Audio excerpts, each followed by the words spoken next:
Hello and welcome back to another episode of the Arsenal Editor podcast. It is Toby and Rory, and look, I'm going to be honest with you guys. It's been a tired day for me. I've just come off the back of my stag do, which is a once in a lifetime thing that has put me on the back foot to say the least. I've had a day off work. My eyes are probably as puffy as they've ever have been. And my voice is probably as tired as it ever will be. But it's been a great week of football.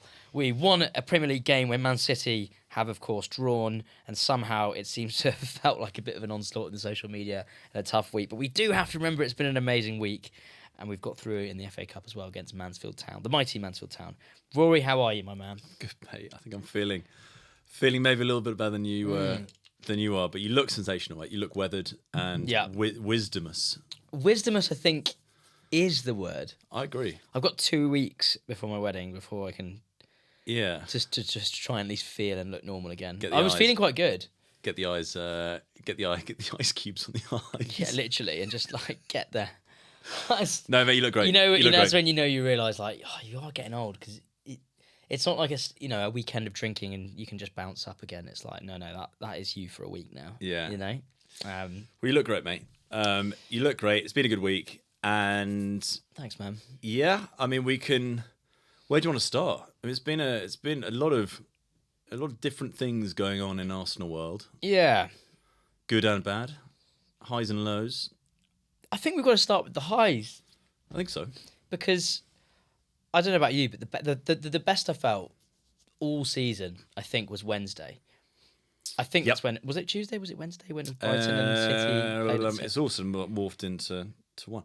It was last week. It was last week. I'll give the exact day. I think because the stress throughout that game of us not particularly performing overly well, but getting it over the line. To be honest, I think that Wednesday. And to be honest, I think the poor performance, whilst it was a relatively poor performance, was overplayed a little bit. I think we ultimately defended really well. How did you feel going into the Brighton game? Nervous. Really nervous. I was confident, I think, before it, but I actually got to the day and I was nervous because I was looking at Forest at home and for City, and I was looking at Brighton away for us. And I think like most people, I saw us as the ones that would be more likely to drop points that day because City at home, they're flying. You know, I think Semenyo's been great. Shirky's really coming into his own now, and I think they're really looking like a complete squad, which is not something I've really said too much about them this season. And we needed them to slip up a bit, and actually their form has been really kicking on. Yeah.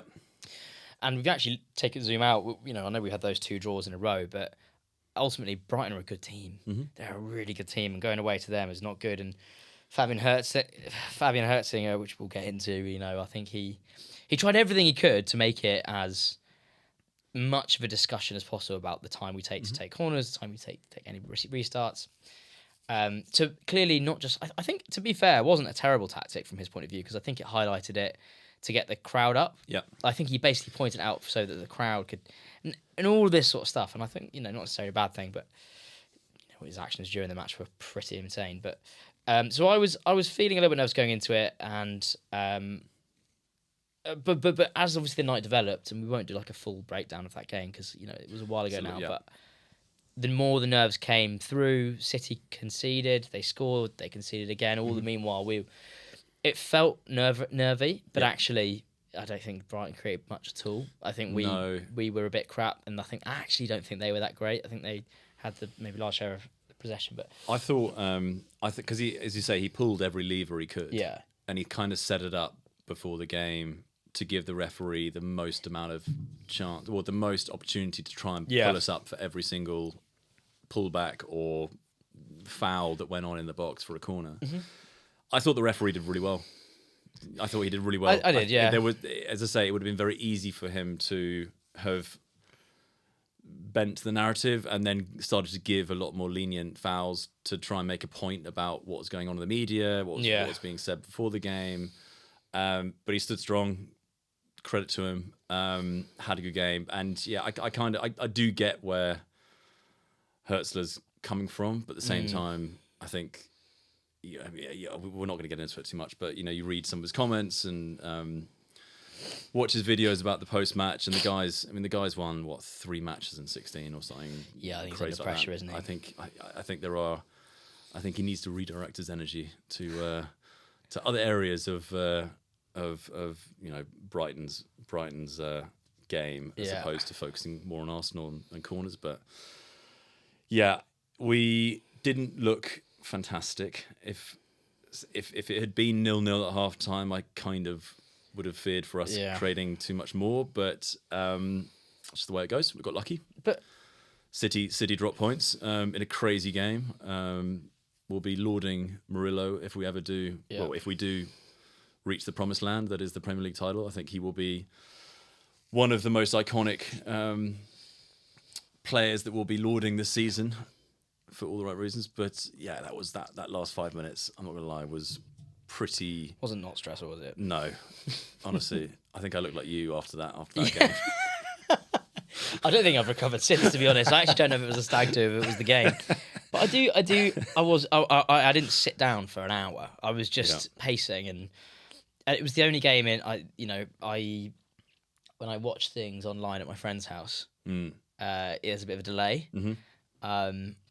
So when I'm watching late games live at my friend's house, on their stream, it has like a 2-minute delay, maybe like a minute and a half, which is quite a lot. So I know what you mean, because I was also at my friend's house. I thought you might have been. And my friend managed to work out how you can watch the two games side by side. How did your friend do that? I don't know. I'll ask him next time I see him. Okay. But it was for anyone, because I would not have recommended that. No, it's not often that Arsenal play City at the same time. Yeah. Especially in that sort of environment at this stage of the season. So watching the two games side by side was maybe the longest 90 minutes of my life. Yeah. And I would not recommend it for anyone who wants a relaxing time watching the football, because as I said, the last 5-10 minutes of the City game were just, I don't think I've got any fingernails left. I was chewing bone at the end. Terrible. It's but we walked away with it. But that's the thing. We walked away with it. City dropped points, and the only reason I'm bringing this up now, I know it's been like nearly a week, but it's because I think I was just feeling so great, and I don't know if it was a hangover from the Fabian Hertzler comments, or I don't know if it was then that we had Mansfield Town and it was the first game of the weekend, and it was a pretty average performance, but we'll get into why. Like, ultimately, those games are never easy. Yeah. Ever. Like, a lower league club away, a very tricky pitch. Mm-hmm. Naturally, we've rotated enormously, as all big clubs do when they go away. Chelsea had the same against Wrexham. And you get into this kind of perpetual situation where it's a lower priority, and psychologically it's kind of like a lower league team, so a little bit easier for the players. Complacency is very hard to avoid. It's a completely unrecognisable team. 2 16-year-olds. Yep. It's the biggest game of Mansfield Town's career, or any lower league team you go to. So, or history, I should say. So it's kind of, all these things go together. They're never easy. And it was a bit of a a bit of a sort of slog. With the Champions League game. With the Champions League game looming. Everyone's trying desperately not to get injured. So these games are slogs, but I think off the back of the Brighton performance, and then this performance, and then a couple of injuries here and there. Chelsea as well. And the Chelsea one before that. But with the Hertzler comments, scoring 2 corners against Chelsea, like you say, I just think the world's gone a bit mad. And I think there are some really good journalists that are backing us, but aren't getting the clicks or the views that that's it's not interesting. It's just not interesting, and I think it's really perpetuated, and it's getting really boring. Yeah. But I think I'm sitting here and I've got notes on how we can get better, and a slight fear of this, and I've got anxiety going into X, Y, Z. But like, this all comes from basically noise that isn't. Yeah. If you zoom out, isn't happening. Like we've lost 3 games this season. Yeah. I think this is again, I don't actually have the quote in front of me, but I think this is the highest win percentage rate we've ever had across all games in the season at this stage. Yeah, well, it's like 15% more than we had in 03-04. Yeah. So we've got 78%. Yeah. Which is absolutely mental. Unheard of. Yeah. For us, I mean, it's insane. It's crazy. Insane. I mean, 8 out of 8. We've won every game.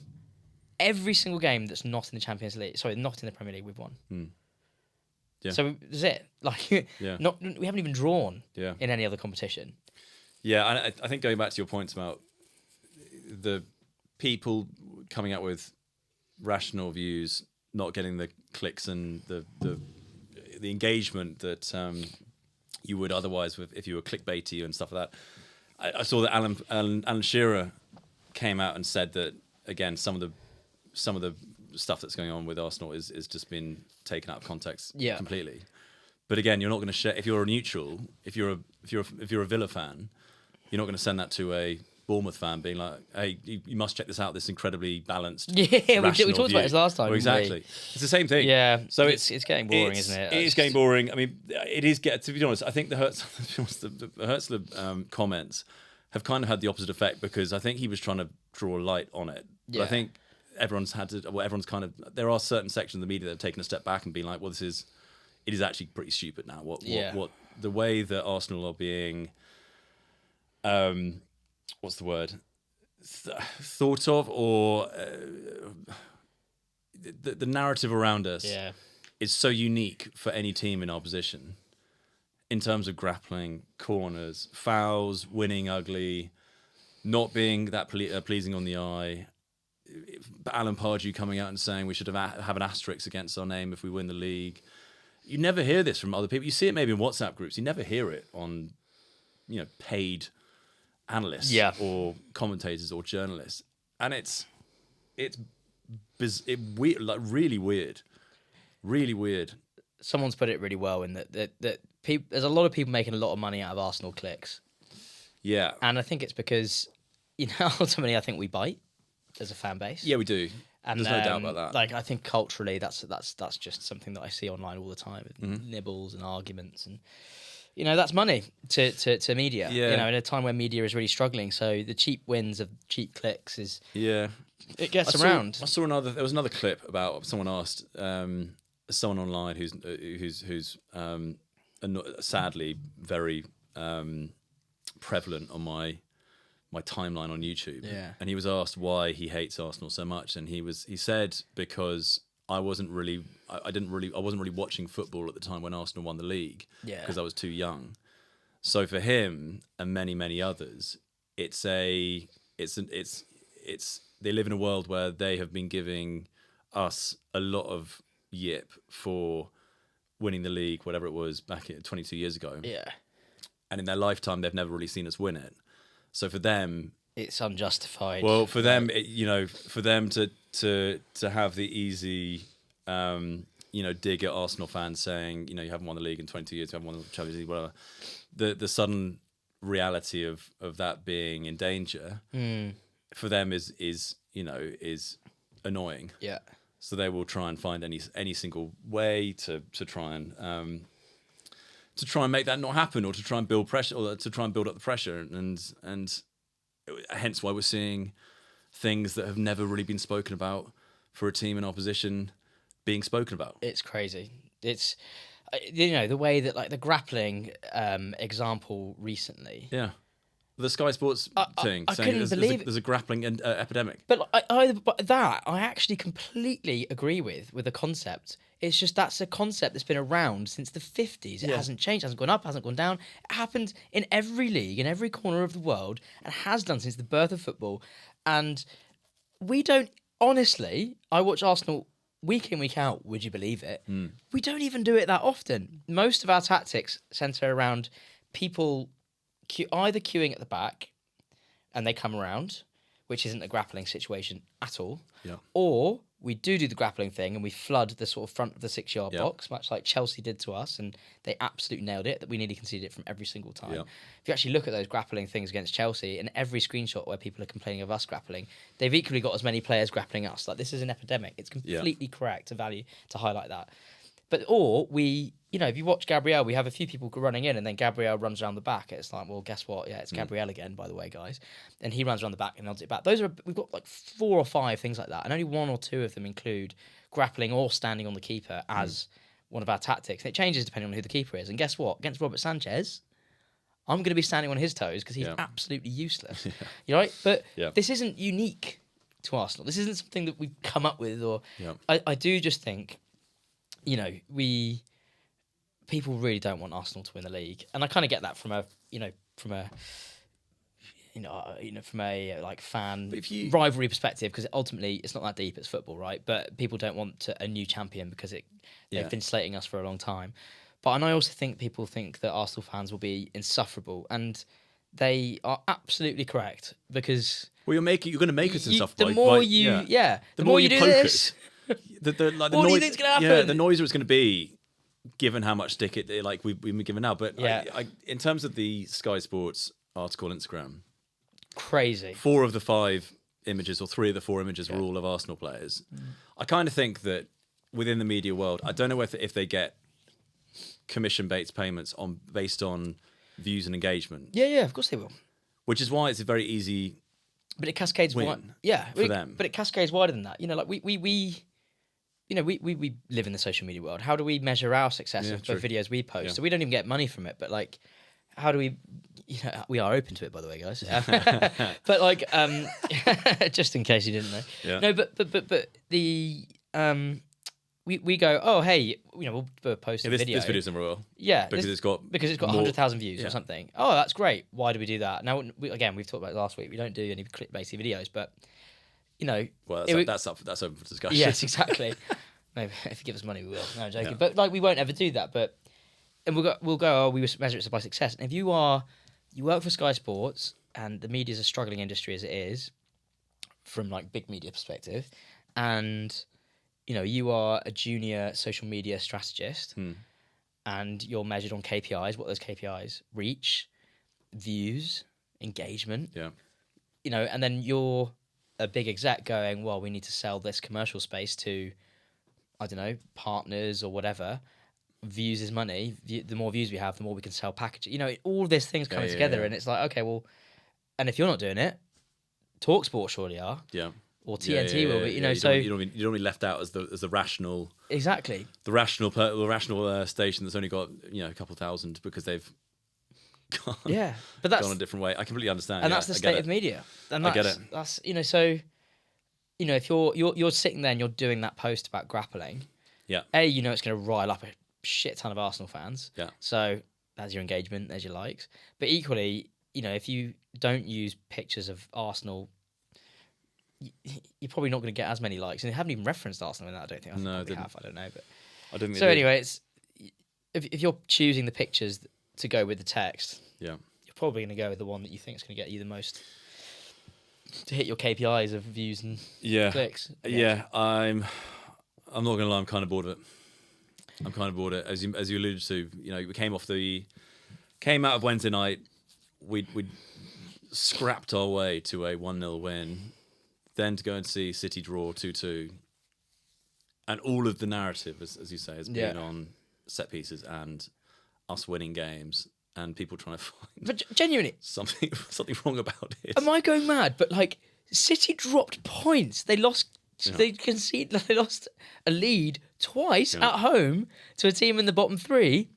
We won away to Brighton. We're in the press getting slated for the week. I was like, what's going on? But anyway. Mate. One of the things they didn't pick up against Brighton, it took the longest amount of time in, I think, us doing restarts. It was like 30 minutes or something, which was fair. I think that's, we were wasting time. We went up early, but what they didn't put into that was how many fouls they gave against us. Sorry, not gave against us. They were, committed against us, right? So that's the other thing about it. Fabian Herzler, for all his comments about time wasting, he had a comment about, we're going to play dirty with them. I was like, hello? Yeah. And they were kicking us. They were violent. They were aggressive. And, we had players going down because they were genuinely injured. We had players going down and they weren't injured at the times. But if you look at the fouls they gave away, it was like 14 or something in the first half, which is unheard of. And, you can complain about time wasting all you want. If you don't give away the free kicks in the first place, you're not going to have any time to waste. So no, completely. It's like...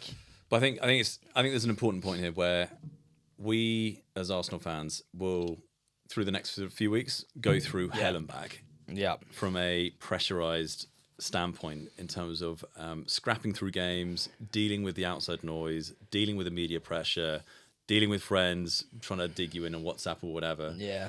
But I think and we spoke about this a bit before, if you take a step back from where we are now and compare it to where we were before. Because do you remember? I was trying to think about what our lowest point was as an Arsenal fan in the past few years. Where do you reckon it was? Yeah. Well, I mean, I remember one game stuck out in mind. It was I don't think it was. I mean, this is up for debate in terms of whether it was our lowest point ever, like as in more recent memory. But do you remember the Olympiacos game when we lost 2-1 and they scored a last-minute winner in extra time, and then Aubameyang missed it, and we went out. We went out in the round of 32, and that was the 27th of February, 2020. Yeah. And you look at, and that was when Arteta was in charge. And I remember, and I remember at the time there were there was a lot of noise about him potentially not coming through that. Do you remember? And I remember the game. I can't remember him not. But coming it was through. that time period, and also against I can't remember if it was the same season, but it was a really, really low point for us. Yeah. And you have to look back on that compared to where we are now.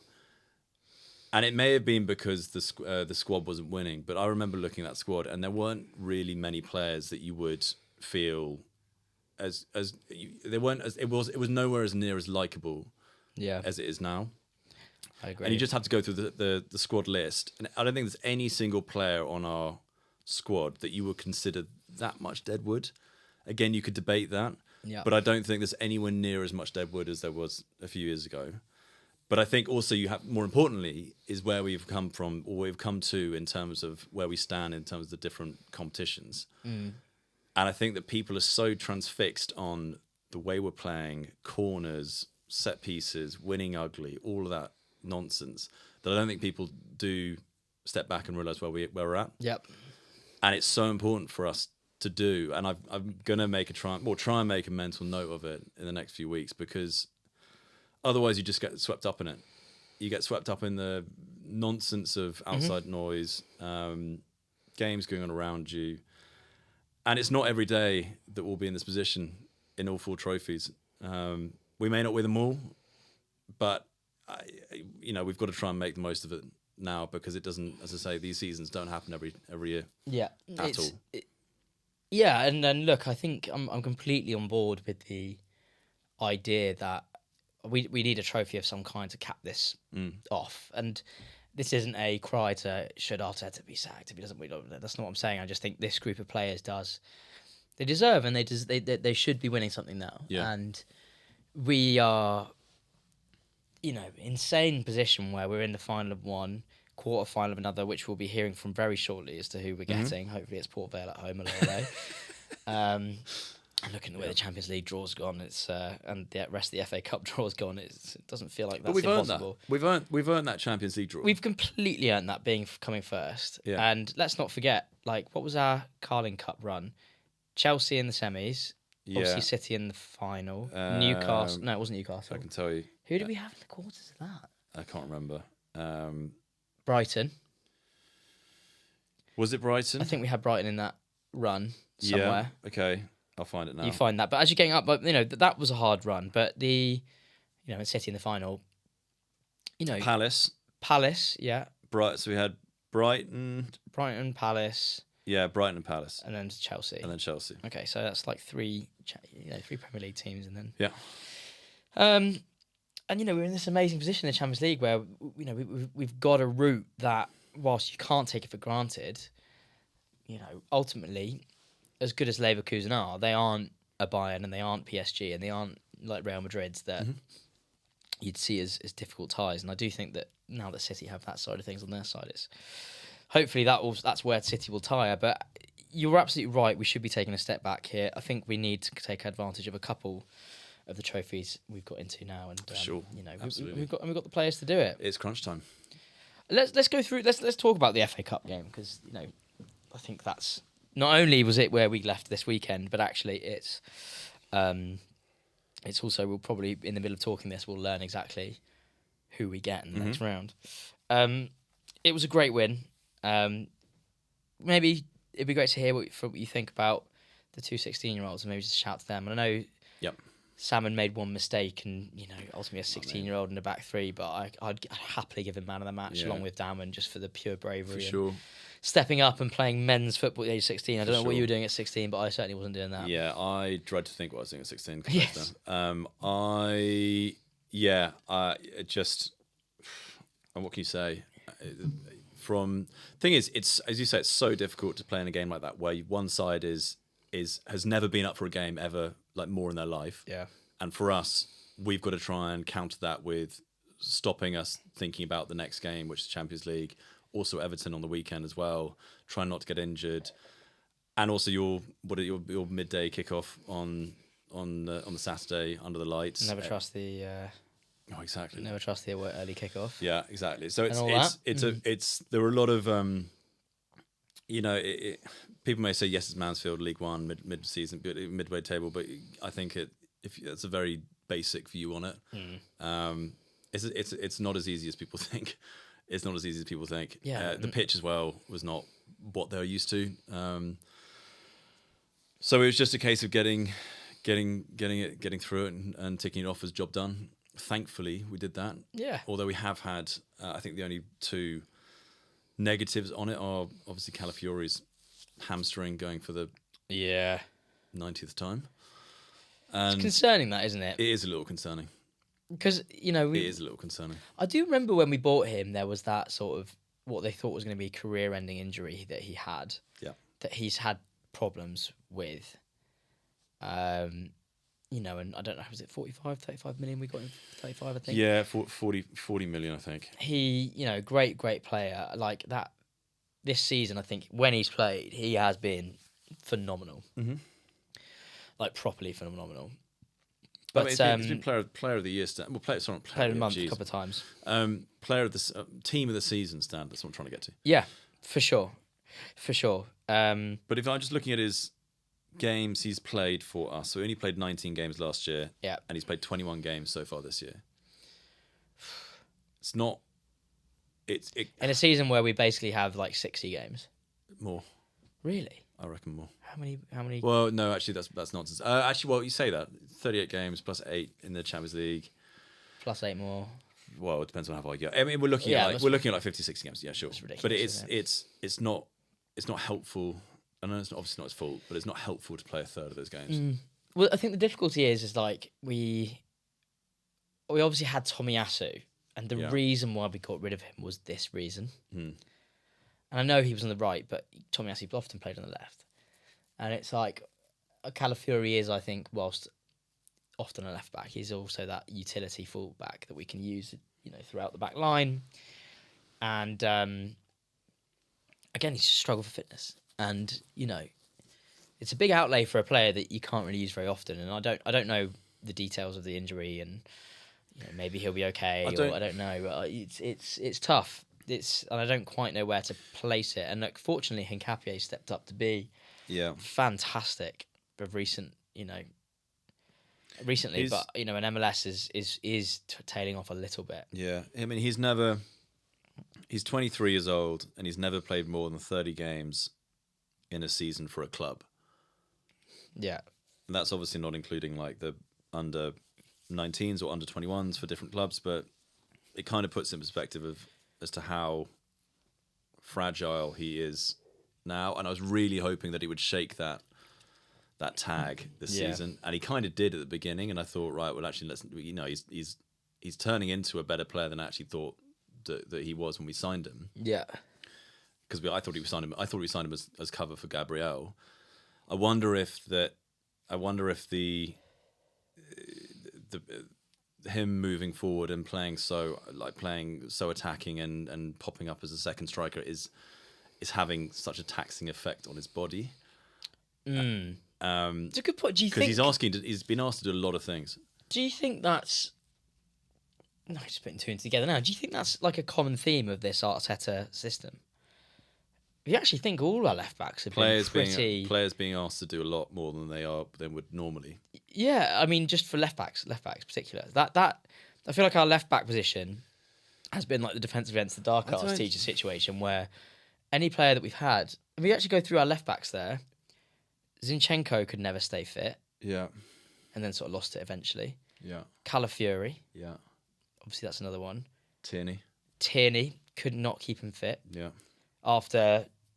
Once he changed roles to be a slightly more inverted one, we couldn't really keep him on the pitch. Hincapié's been Hincapié, he's been out a little bit. MLS, when he was, flying, was flying. He didn't have any problems. But, I feel Say like... the same with the right backs, though. Ben White. Yeah. Ben White, Yuri Timber. Tomiyasu. Yeah. Yeah. Do we have a fullback health? Well, I think the question is, are they being asked to do too much? Well, that's because you've taken players who originally have come through the academy, or have come from different clubs playing in one position, which is your traditional centre back, as is the case with Ben White, and with Calafiori, or with Timber as well, played on the right back or centre back with Ajax, and now you're asking him to play 2, if not 3 positions, potentially during a game in itself, and you're focusing on sprinting forward, helping with attack, sprinting back, sprinting forward again, sprinting back, coming in midfield. Physicality at the end of it when you're trying to get the duels. Like the amount of games we're playing. It's the most taxing position in our squad by a long way. Do you think that's why we've got so many? Well, there has to be a reason. There has to be a reason why. Because we just run them into the ground. Really interesting. Because but all of our fullbacks have creative responsibilities, defensive responsibilities, but I just running responsibilities. But I just don't think that their bodies have been used to it. I think that's actually a really good point. Because you go from, this is the case of Ben White, centre back, sometimes playing in midfield for Leeds and all that, to suddenly right back, and everyone's like, okay, how's this going to work? And then suddenly he's morphed from not just your traditional right back to more of an attacking wing back almost, and he has, his body has just recently given up on him. Yeah, that's really interesting, and I'm hoping that this is just an anomaly and maybe a curse can be lifted. But the problem is, I wonder if the fact that as soon as, I guess injuries are perpetuating, aren't they? As soon as they're compounding, I should say, because as soon as one person gets injured, then the other person has to just play that 90 minutes every time. And when they're expected to do so much and the demand is so high, then you get more injuries. Yeah.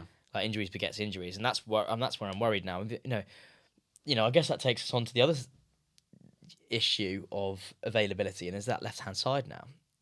Yeah. That whole left-hand side is, I don't know what we can do with that. Trossard's injured now. Yeah. Although hopefully that's not too bad. Yeah. But he did not look great. He has not been great.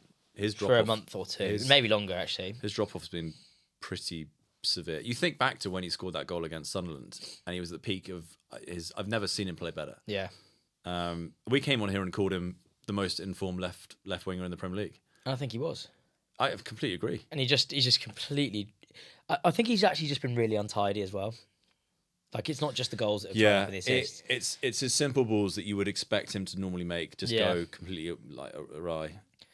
And I think the worry I've got there is, and again, we've just had that. We should be stepping back 1,000 meters and have a look at where we are or whatever, give it a bit of a bird's eye view to where we actually are. But if we're looking to problems to solve, which I think we do have some, that left hand side for, I don't know, the 5th, 6th year straight, where what's going on there? Yeah, we haven't sorted it yet.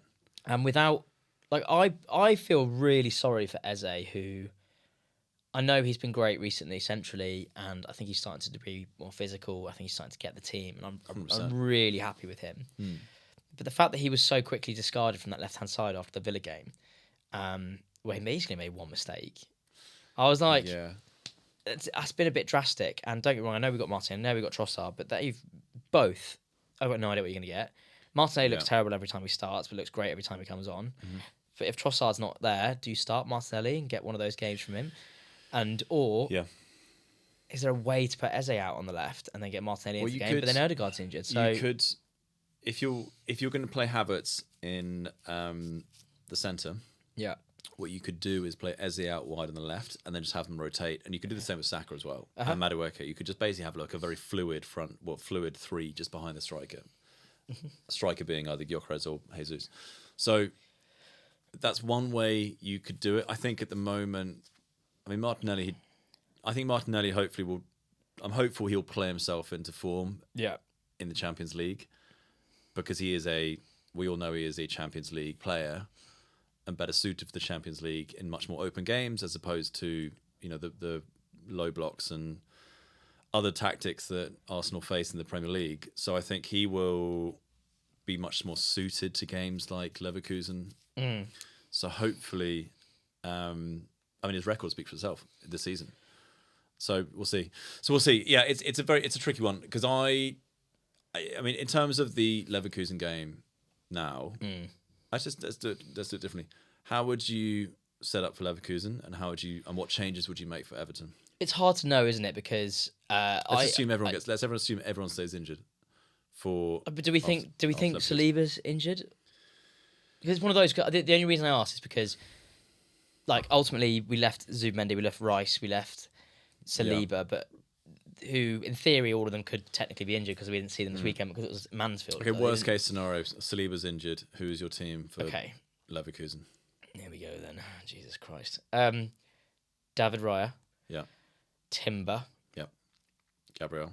Hincapié on the left, or would you go Hincapié I'm just thinking. Centre, or? I think because Hincapié's old club is, and he played, Leverkusen, so he's, God. I think you've got to go Mosquera centre back and then Hincapié on the left. How did I just completely forget about Mosquera? Jesus Christ. I think he struggled at the right back the last couple of games. I'd like to see him in the middle, yes. Timber, Mosquera, Gabriel, and Hincapié. That's a really good back four. Yeah, happy with that. Solid. Rice, Zubimendi, Havertz. Eze left. Old club for Havertz again. Yeah, of course. Havertz, and then Gyökeres, Saka, and Eze. Yeah. How much do you think we'll see of Dowman now? A lot. Talk me through it. What's your vibe? He just looks a lot bigger. Yeah. Than when we saw him in the beginning part of the season against Liverpool. Do you remember when he came on? Do you remember Arteta? We needed a goal against Liverpool, and Arteta threw Dowman on. Yeah. Instead of Madueke, which was strange at the time. Yeah. He still looked like a 15-year-old, as he should. But he looks more like an 18-year-old, 20-year-old. He's bulked up. He's a big guy. Yeah. But he hasn't lost any of his magical feet, which is great to see. It's going to be interesting to see where he fits into the bench and who drops out potentially, because we've got loads of space now. Yeah, you say that. We're in an unusual position where we've got all of our attackers, apart from Odegaard and Trossard, mainly fit. Actually, I don't think it'd be an issue then. Yeah, I think he definitely makes it onto the bench, hopefully against Leverkusen. I would not be surprised to see him against Everton. But I think you're right. As a sub. I'd like to see a bit more of him. I do think it's quite hard to just put all that expectation on him, but I think he's basically forcing his way in at the moment. Well, and don't get me wrong, obviously Saka's at the starter there, but I don't know many scenarios where you'd be taking off Saka to get him on, but the only thing about it is I don't think I like Noni on the left. And I know that's... No, I know what you mean. And I think, how many scenarios where are you going to be taking off Saka to put on not Noni, you know? Because then where does Noni get his minutes? And I basically think the answer to that, particularly with Trossard injured, is on the left. And I actually think Eze will be central more often. I think... And then you'll see Noni on the left, and I don't like that, to be honest. I think... Because I actually think Noni might start on the left tomorrow. Do you? I think Martinelli will start on Wednesday. Yeah. And then I think that if Martinelli has a bad game, I wouldn't be surprised to see Saka on the left and Madueke on the right. Just because I think that he's just playing himself out of a starting position. Yeah. I really do. So then it's like, well, okay, if you've got Madueke on the left and Saka on the right, then I wouldn't be surprised to see, if we needed a goal, Dowman come on. If we're winning, I don't think you'd see Dowman. If we need a goal, I do not be surprised to see Dowman come on. Because if you're playing against, if it's 1-1 and Everton it's 80th minute, Everton are 15 men behind the ball, then the only person in our squad, or the only few people in our squad who can fashion a chance out of nowhere from a very tight space are Gabriel Jesus and Max Dowman. and that's and how they you, can win pens. and that's how you break. Yeah, exactly. That's how you break open, that, like parking the bus, or just Just chuck him on. or just hitting it. I mean, either all corners as we've seen, or 30-yard screamers. But I mean, to get to fashion a chance out of nothing, there aren't too many better players than Max Dowman are doing that. He Or was setting up the players. best player on the pitch on by Saturday. a long way. And I know it's it wasn't even Mansfield, close. but it wasn't even close. I actually think it was. You know, I again we won't clip this up, but like, I actually think if I was Jesus, if I was Martinelli, I'd be a little bit embarrassed there. Because, like, I mean that in the nicest possible way. I think they didn't really take their chance again. Yeah. Do you know what annoyed me, though, about that game is that we played... There was so much space in that game. Yeah. And what would happen... It's happened a few times in games this season, is that we play on... When we get the ball... When we nick the ball back on the halfway line and the opponent has already committed most of their teammates in our half... and we break, and it's 4-on-3 or 4-on-4 or 3-on-2 or whatever in our favour. Yeah. And the person is running centrally down the middle of the pitch.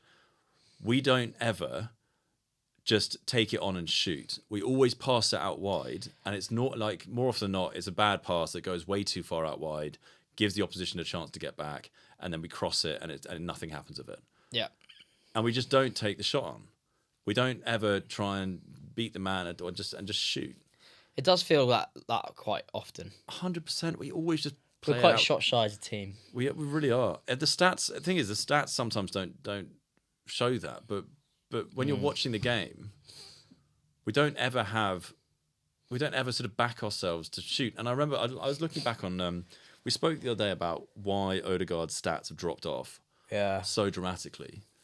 It's because the guy's not taking any shots. Remember when he scored 16 goals or whatever it was a season? He called Frank Ronaldo's Exactly. record. He got the ball on the edge of the box centrally, would take a touch and shoot, and we just don't see that anymore. And Eze should be doing that 2 or 3 times a game. And I think he's starting to now. I hope so. That whole Eze gets better in the sun is really starting to come true. He's looking great, man. Yeah, he's I completely really agree. looking good. Completely agree. I don't think I've seen you won't find a ball hit. You won't see a ball hit harder too many times than that goal against Mansfield. Apart from he does it all the time, doesn't he? And if we can get him in those spaces more often, I think it's only going to be a good thing, right? 100%. And I think fair play to Noni, fair play for them for taking the advantage of those opportunities and just sticking it in the corner. Yeah. Sometimes it does need a moment like that on a day like that, and 100%. it did. So, 100%. But look, we're through. I think we are minutes away from hearing who we are going to get. But I will report that as we go. It would be very, very nice. I think.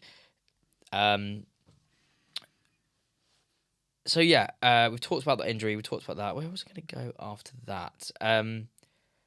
How do you, if you take a step back, and you think about, our results are currently looking really good. Yeah. Do you have any concerns about our performances, other than obviously I know we're talking about a few now, but like, or are you just thinking there's a few things that we're tweaking here and there, and we'll sort it out? Yeah, I don't think the performances have been. I don't think the performances fill me with too much hope. I put it this way: when we were in the stage of when Mourinho was up top and we were playing Bayern Munich and we were in that phase of the season, Yeah. we felt unstoppable, and I've never been more confident in the team. Yeah. Going back across Brighton and Chelsea more recently, and then you could throw in Tottenham was a bit of an outlier, but Wolves you could throw in as well. We're not creating as many chances as we should do with the players we have. Do you think there's an element of fatigue there? 100%. Because I think 100%. there's been a few games recently where I've thought, I think that we're playing with the running in mind. Like, I think there's energy preservation to our team. I hope so. No, I actually think that's hope a thing. Like an F1 car. Yeah. God, don't get me started on that.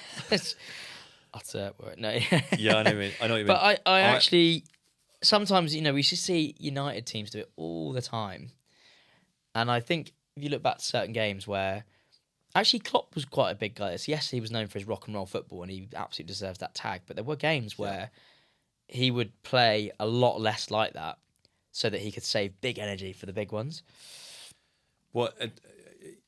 I don't know. I look at it Maybe. sometimes and I think I do look at some players like Rice, Zubmendi, Hincapié, and they look exhausted. yeah. They look absolutely dead on their feet. I'm so glad that they didn't. They stayed at home for the Mansfield game. Yeah, I really hope so, because we're going to need every single player now until the end of the season.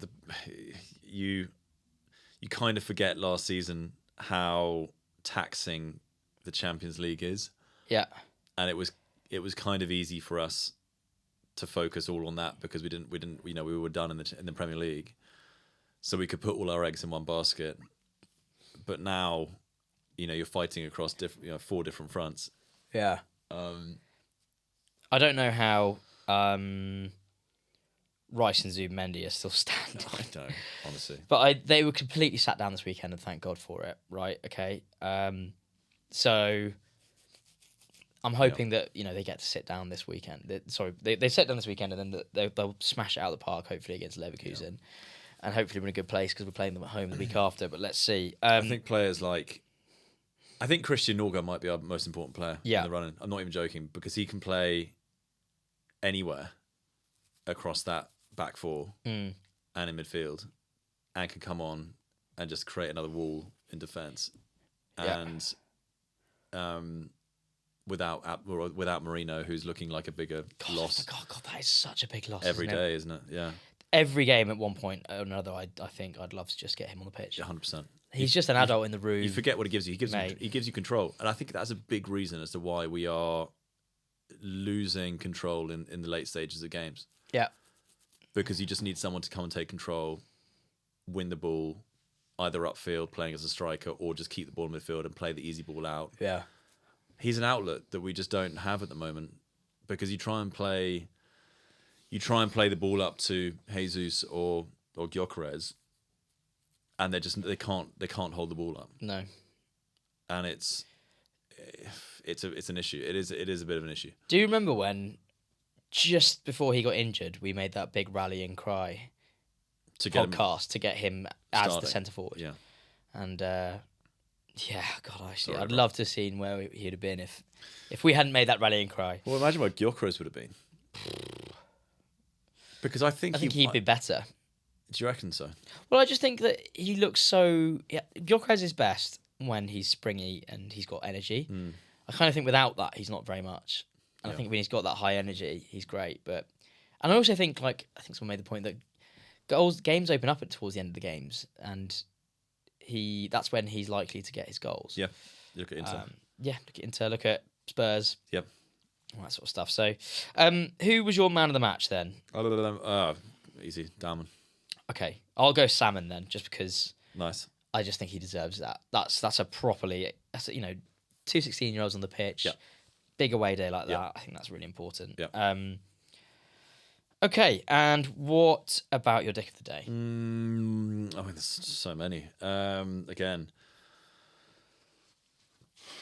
I think Alan Pardew, man. I think Alan Pardew, just because you not that I expect better. It's just such a stupid thing to say. Saying Arsenal, if Arsenal win the league, they should have an asterisk because of how badly they've won, despite having Manchester City on 115 charges and then having no asterisks. I just find it bizarre, and it's more you'd expect better from an 85-year-old man. I completely Is he 85? No, it's not. Start that rumour here. Exactly okay, great. My dick of the day is an Austrian toboggan salesman. Obviously. Yeah. He basically, we were up in the mountain on my stag do was on the Friday night, and we were all a bit wavy, we were a bit happy after a fun restaurant experience. And we hired these toboggans because you are at a late night sort of like run where you can toboggan down. Yeah. At the hiring shop, we hired them all. We all 22 of us toboggan on back, heavy, walk up this hill to get to the lift, to then go up and toboggan down. Mm-hmm. Get there, it's closed. Right. We're all right. So he's just like sold us these toboggans and it's not even open. It's like going to, I don't know, like an ice skating rink. Yeah. Getting to the front desk, renting the ice cream. No, right, let's go bowling. They go going bowling, getting the shoes. They go, Yeah. yeah, of course, yeah, absolutely. There's your lane. And you get to the lane and it's closed. So we're like, okay, great. So we get back and ask our money back. He's like, no. It's okay, well, it's Can't respect closed and you've sold us it. So we did get our money back in the end. But to that Australian toboggan salesman, you are the dick of the day. Okay. Strong shout out for Liam Rossignol, though. Yeah. Because I don't know about you, but I remember Liam Rossignol seeming to be quite upset about Arsenal in the warm-up crossing the halfway line, but now has a very central strategy of having a huddle over the central line, over the halfway line into the other opponent's half, which, if I just remember the words correctly that Liam Rossignol used, was very disrespectful. Yeah. Interesting man. He's an absolute sausage. That He man. is a bit of a sausage. Right. I've got the draw. Ah, Shall I tell you? who have we got? So we've got. So I'll start one by one. West Ham or Brentford versus Leeds. Okay. Chelsea versus Port Vale. Man City versus Liverpool. Oh, Southampton versus Arsenal. where's Southampton? What do you mean? Where is it? Away? Home? Away. I mean, hey, you can't complain against that. You but cannot complain. You Against can't that. complain, but away is going to be hard. Yeah. Yeah. I mean, you'd take that. You'd like to home game, but I think you I'll have take to. that. You have to take that. So City have got Liverpool. Yeah, at home. That's really interesting. Another hard game. To be honest, they've had a freaking nightmare of draws recently. Here we go.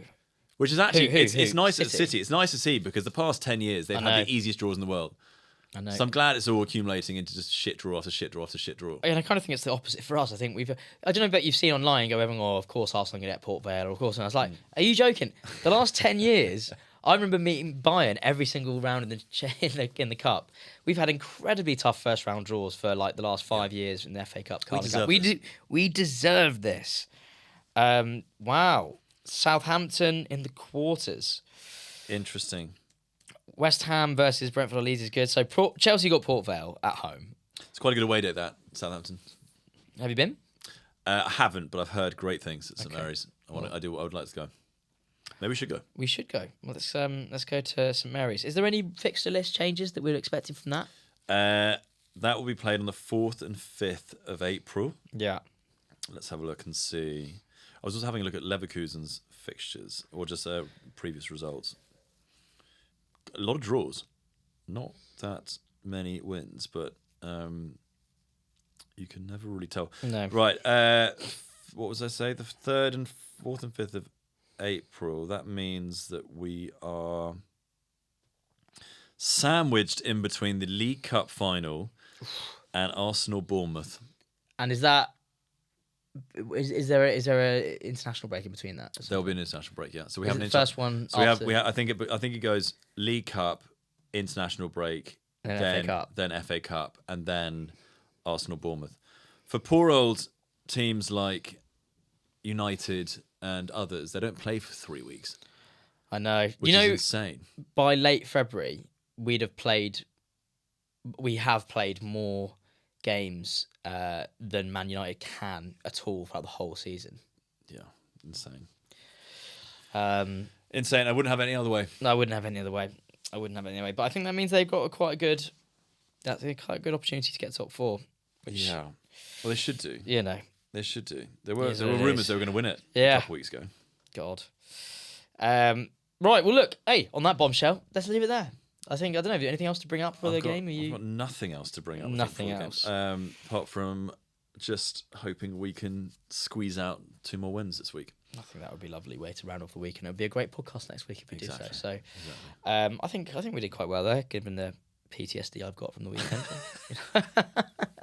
You did well. You did very well. I did well. Right, I'm going to have a bath, maybe like a face mask, and lots and lots of vegetables Nice. when I get home, Rory. Thanks so much for a wonderful time. Everyone else at home, thanks so much for listening. Thank you, mate. Thank you, team. Take care. Have a good one. Bye-bye.